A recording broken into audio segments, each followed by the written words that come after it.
a Kentucky soldier forever tied to two horrible incidents in the Civil War, the Andersonville prison and the Sultana steamboat disaster. An artifact in our collection at the Kentucky Historical Society brings those two stories together. Well, the Kentucky Historical Society is really lucky to have a number of objects in our collection related to prisoners of war, and a couple of those pertain to POWs who served in the Civil War. One very unique item we have is a wooden block that was carved by a Union soldier in the 6th Kentucky Cavalry named Edmund Parrish. And Parrish had been captured late in the war and was confined at Andersonville prison in Georgia. And while he was there, he ended up carving an ornate wooden block. Spending his time, he was probably bored, probably hungry, so he filled his hours by carving this block.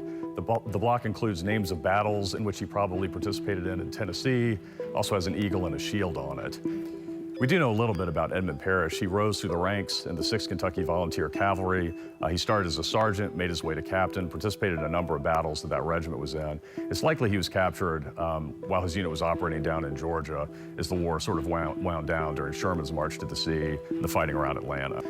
Parrish's story is sad, though, because he was released from Andersonville, ended up taking the steamboat Sultana home up the Mississippi River, and on April 27, 1865, just as the Civil War was winding down, the Sultana exploded in a terrible disaster, ended up killing Parrish and also about 1,100 other recently released Union prisoners of war. We're not sure how the Kentucky Historical Society ended up getting this carved wooden block from Captain Parrish. We don't know if it was found on his body after the Sultana disaster. We don't know if he sent it home while he was a prisoner, but it's an incredibly unique piece for us to have because it links a Kentuckian to two incredible stories.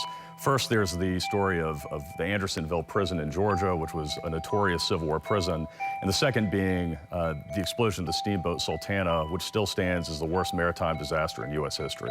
To learn more about this Civil War artifact, visit us online at history.ky.gov.